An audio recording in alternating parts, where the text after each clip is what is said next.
परीक्षा और युद्ध में कोई विशेष अंतर मैं नहीं समझता हूँ। कितना भी अच्छा सेनापति हो, कितनी भी बलवान सेना हो, कितनी ही सुसज्जित सेना हो, लेकिन युद्ध के पहले अपनी विजय का ऐलान तो कोई भी सेनापति कर ही नहीं सकता है। उसे पता होता है कि युद्ध में कुछ परिस्थितियाँ अकस्मात पैदा हो सकती हैं, कुछ अकाट्य हथियार, कुछ अकाट्य बाण हमारी ओर आ सकते हैं।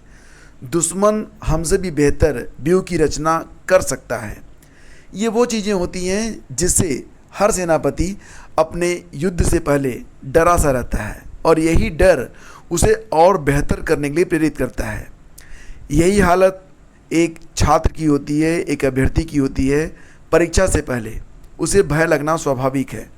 कितनी भी अच्छी तैयारी क्यों न हो, एग्ज़ाम से पहले उसे एक अज्ञात सा भय जरूर घेर लेगा कि एग्ज़ाम में कौन सा प्रश्न आएगा, किस प्रकार से प्रश्न आएगा, जितना पढ़ा हुआ है वही आएगा या बाहर से आएगा। तो मतलब ये कि कुछ ऐसे व्यूह, कुछ ऐसे प्रश्न, कुछ ऐसे बाण जो आकस्मिक हो सकते हैं, अकाट्य हो सकते हैं, मन में उनके प्रति संदेह उपजना बहुत ही स्वाभाविक होता है। और यही डर आपको जागने की, आपको औरों से ज़्यादा देर तक टिकने की, औरों से अधिक मेहनत करने की प्रेरणा भी देता है। जो अभ्यर्थी अपने, कहते हैं ना, फियर टू फेल का भय जिसके मन में जितना ज़्यादा होगा वो उतना अधिक मेहनत करता है। फिलहाल फ्रेंड्स, कुछ परीक्षाएं जब अत्यधिक निकट आ जाएं तो फिर डरना बेकार होता है, क्योंकि अब आपके पास समय नहीं होता कि आप नई रणनीति बना सकें। तो आपके पास जो कुछ भी ज्ञान है, जो कुछ भी आपने अभी तक अर्जित किया है, उसको रिकॉल करने का प्रयास करें। अगर रिकॉल करने का भी टाइम ना हो तो ये यकीन मानिए, एग्ज़ाम में जब प्रश्न आपके सामने आएगा, अगर आप शांत रहेंगे तो वो प्रश्न सही समय पर आपके दिमाग में उसका उत्तर क्लिक भी हो जाएगा, कितना ही पहले उसे आपने क्यों न पढ़ा हो।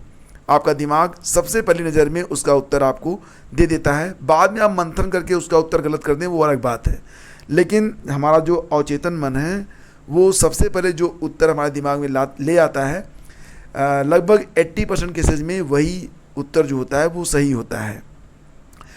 तो एग्ज़ाम से पहले अगर अब रिवीजन का वक्त न रह गया हो तो जो भी रिवीजन का वक्त है वो तो लगा दीजिए, मैक्सिमम टाइम अपना रिवीजन करिए। और जब रिवीजन का वक्त न रह जाए तो अपने मन को आश्वस्त करिए कि जितना भी आपके पास है वो पर्याप्त है। आप याद करिए कि पिछली परीक्षा में जब आप गए थे तो जितना आप डरे हुए थे, पेपर उससे सरल आया था। जिन प्रश्नों को, जिन आंकड़ों को रटने के लिए आप दिन रात परेशान थे, हो सकता है कि वो आंकड़े आए ही न हो। मैंने खुद देखा है कि बहुत सारे इंपॉर्टेंट टॉपिक जो कि बहुत ही इम्पॉर्टेंट माने जाते हैं, कई बार कई परीक्षाओं में उनसे संबंधित एक भी क्वेश्चन नहीं आता है। पिछली बार पीटी की परीक्षा हो रही थी, मैं वहाँ पर था।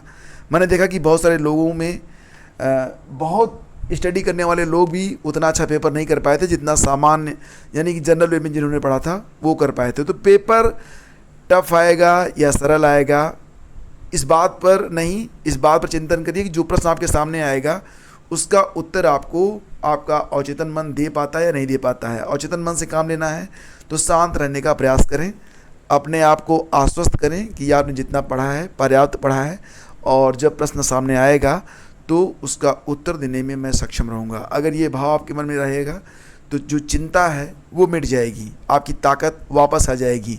और अगर सोचेंगे कि सब कुछ भूल गया है, एग्ज़ाम में तो कुछ नहीं हो पाएगा और जितना पढ़ा था सब बिल्कुल धुंधला सा गया है, गड्ढ-मड्ढ हो गया है, अब कुछ याद नहीं आ रहा, तो फिर यहीं पे परेशानी शुरू हो जाएगी। और आपको अगर ये मन में आने लग गया कि यार इस बार तो पेपर ख़राब ही हो गया, छोड़ते हैं, अगली बार देखते हैं, तो ऐसा कतई मत कीजिएगा।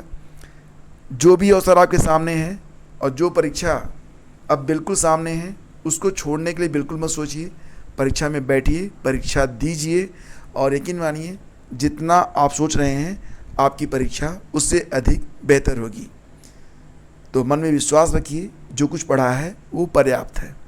इसी विश्वास के साथ परीक्षा में शामिल होइए और आपकी सफलता के लिए हार्दिक शुभकामनाएं। Thank you so much.